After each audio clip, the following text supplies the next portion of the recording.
Hello my dear student, this is Preeti here. So आज हम करने वाले हैं क्लास 7 की मैथ्स की एक्सरसाइज 1.3। सो स्टार्ट करते हैं क्वेश्चन नंबर 6 से। So question number 6 is a certain freezing process requires that room temperature be lowered from 40 degree Celsius at the rate of 5 degree Celsius every hour. What will be the room temperature 10 hours after the process begins. Question क्या है कि एक freezing process है जिसमें क्या होता है कि टेम्परेचर जो है, फ्रीजिंग प्रोसेस का मीन्स टेम्परेचर डाउन जाना। ठीक है। सो इसमें क्या हो रहा है कि सबसे पहले टेम्परेचर कितना है 40 degree Celsius, then 40 degree Celsius से ये डिक्रीज होता है। कितना डिक्रीज हो रहा है? हर 1 घंटे में 5 डिग्री सेल्सियस ये डिक्रीज होगा। सो क्वेश्चन क्या है, what will be the room temperature 10 hours, means 10 घंटे बाद रूम टेम्परेचर कितना होगा जब ये प्रोसेस स्टार्ट होगा। सो मीन्स 1 आवर में कितना डिग्री सेल्सियस कम होगा? 5 डिग्री सेल्सियस कम होगा। ऐसे ही अगर हम किसकी बात करें, 2 आवर की बात करें, तो 2 आवर में कितना डिग्री सेल्सियस होगा? 1 आवर में अगर 5 डिग्री है तो 2 आवर में 5 + 5 10 डिग्री सेल्सियस। सो अगर हम 3 आवर की बात करें तो हम इसको ऐसे कर सकते हैं 3 × 5 मीन्स 5 + 5 + 5। 1 आवर में 5, 2 आवर में 5, 3 आवर में भी 5, तो टोटल कितना हो गया 15 डिग्री सेल्सियस। ऐसे से अगर ये प्रोसेस स्टार्ट होता रहे तो हमारे पास 4 × 5 20 डिग्री सेल्सियस, तो अप टू 10 डिग्री सेल्सियस तक हमें जाना है, मीन्स 10 आवर तक। सो 10 आवर में ये क्या हो जाएगा?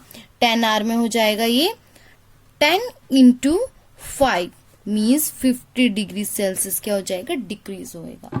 सो स्टार्ट करते हैं क्वेश्चन को। सो प्रेजेंट रूम टेम्परेचर कितना है? 40 degree Celsius. Decreasing the temperature every hour कितना हुआ? 5 डिग्री सेल्सियस। सो रूम टेम्परेचर आफ्टर 10 आवर्स, तो ऑब्वियसली क्या होगा? देखो हम क्या कर रहे हैं, डिक्रीज कर रहे हैं, टेम्परेचर को डिक्रीज कर रहे हैं, तो ऑब्वियसली डिक्रीज के लिए हम किसका साइन लगाएंगे? माइनस का। सो 40 डिग्री सेल्सियस टेम्परेचर था, 40 डिग्री से हमारे पास क्या जाएगा? डाउन जाएगा।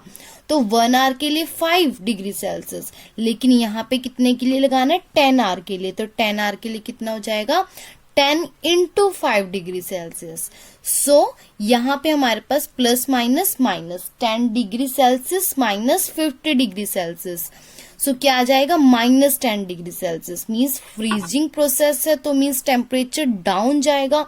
तो 40 डिग्री सेल्सियस टेम्परेचर था, देन डिक्रीज हो गया, कितना डिग्री सेल्सियस रहेगा? -10 degree Celsius. So room temperature after 10 hours is -10 degrees Celsius after the process begins. Now come to the question number 7. So question number 7 is in a class test containing 10 questions. 5 marks are awarded for every correct answer and -2 marks are awarded for every incorrect answer and 0 for the questions not attempting. Means एक class test है जिसमें total questions कितने हैं? 10 questions हैं and marks किस हिसाब से divide किए हुए हैं?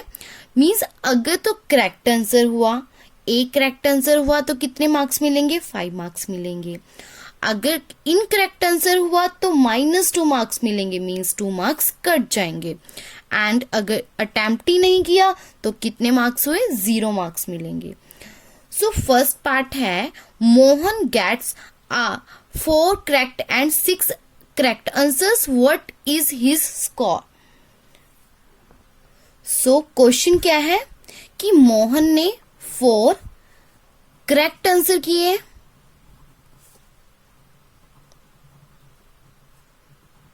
And 6 incorrect answer.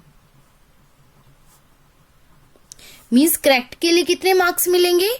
+5 एंड अगर इनकरेक्ट हो तो कितने मार्क्स मिलेंगे? -2, ओनली 1 क्वेश्चन के। सो स्टार्ट करते हैं। Mohan gets marks for 4 questions, means 4 correct questions के लिए उसको कितने मार्क्स मिलेंगे? मीन्स अगर उसने 1 क्वेश्चन किया है तो कितने मार्क्स मिलेंगे 5. देन 4 क्वेश्चंस के लिए क्या करेंगे 4 into 5 is 20. Then he gets for 6 incorrect questions. तो इनकरेक्ट क्वेश्चंस के लिए क्या करेंगे -2 करना है 1 क्वेश्चन के लिए, एंड 6 के लिए क्या करेंगे 6 into -2 दैट इज -12. तो टोटल स्कोर कितना होगा means 20 plus -12 means correct question के एंड इनकरेक्ट क्वेश्चन के हमने क्या करना है टोटल करना है. सो टोटल स्कोर क्या हुआ 20 प्लस -12 प्लस माइनस क्या हो जाएगा -20 -12 is 8. So Mohan gets 8 marks in a class test. So come to the second part. Second part is Reshma gets 5 correct answers and 5 incorrect answers. So what is the her score? Means Reshma 5 तो correct answers करती है और 5 ही incorrect answer करती है, incorrect answer. सो उसका total score क्या होगा. सो start करते हैं. सो रेशमा क्या करती है 5 correct answers. So Reshma gets marks for 5 correct questions. So 1 question के लिए 5, देन 5 अगर करेक्ट कर रही है तो 5 into 5 दैट इज 25. तो 25 मार्क्स हुए. Then she gets marks for 5 incorrect answer. So incorrect answer के लिए क्या होगा 1 क्वेश्चन के लिए -2, देन 5 क्वेश्चन के लिए 5 into -2 that is -10. And total score क्या होगा 20 plus -10 that is 20 minus 10 15. So Reshma gets 15 marks in a class test. Now come to the question, part number 3rd. Hina gets 2 correct and 5 incorrect answers out of 7 questions she attempts. What is her score? So Hina क्या करती है 2 correct answer attempt करती है, then 5 incorrect answer. तो total score क्या होगा. So Hina gets marks for 2 correct questions. So 1 question के लिए 5, then 2 questions के लिए कितने हो जाएंगे 2 into 5 that is 10. So she gets marks for 5 incorrect questions. So 5 incorrect questions के लिए क्या होगा 1 के लिए -2, then 5 के लिए 5 into -2 that is -10. Then total score क्या हुआ 10 ही करेक्ट आंसर्स के लिए है एंड -10 कितने हैं इनकरेक्ट क्वेश्चंस के लिए है. तो 10 plus -10 means 10 minus 10 is 0. So Hina gets 0 marks in a class test. Now come to the question number 8. So question number 8 is a cement company earns a profit of ₹8 per bag of white cement salt and a loss of ₹5 per bag of grey cement salt. Means एक cement company है, अगर white cement का bag बिकता है तो कितने रुपए बचते हैं, उन पे प्रॉफिट होता है 8 रुपीज का. एंड अगर ग्रे सीमेंट बैग सोल्ड होता है देन कितना लॉस होगा 5 रुपीज का लॉस होगा. सो फर्स्ट पार्ट है एक company sells 3000 bags of white cements. 3000 bags कितने हैं व्हाइट सीमेंट्स के, and 5000 bags of grey cements in a month. What is the profit or loss? Profit होगा या loss होगा. So start करते हैं. So जो white cement बैग है उस पे तो प्रॉफिट होगा. 1 बैग पे कितना प्रॉफिट हुआ 8 रुपीज का. एंड ग्रे सीमेंट बैग है उस पे क्या होगा लॉस होगा. सो 1 बैग पे लॉस कितना होगा 5 रुपीज का. So profit on selling 3000 bags of white cement means 3000 जो बैग्स हैं व्हाइट सीमेंट के बेचे गए हैं तो प्रॉफिट होगा व्हाइट सीमेंट के लिए. तो एक बैग के लिए 8 रुपीज, देन 3000 बैग्स के लिए 3000 into 8 that is 24,000. Next selling loss of selling 5000 bags of grey cement. Grey cement के लिए क्या होगा लॉस होगा. कितने बैग्स सोल्ड किए 5000 बैग सोल्ड किए. सो एक बैग के लिए कितना लॉस हुआ 5 रुपीज का. देन 5000 के लिए 5000 into 5 that is 25,000. So means profit कितना है 24,000 एंड लॉस कितना हुआ 25,000. मीन्स नुकसान क्या हुआ है ज्यादा हुआ है. तो इसलिए क्या हुआ profit is less than loss means profit कम हुआ है. So टोटल जो लॉस होगा वो कितना होगा, ऑब्वियसली क्या करेंगे हम माइनस करके देखते हैं, बिकॉज 25,000 का अगर लॉस हुआ है देन 24,000 का प्रॉफिट, तो टोटल क्या होगा, लॉस ही होगा। सो लॉस कितना होगा, माइनस करेंगे। सो हमारे पास जो ग्रेटर नंबर क्या है, लॉस का है। So loss minus profit, 25,000 minus 24,000 that is 1,000। So 1,000 का क्या हुआ, लॉस हुआ। Now come to the next question.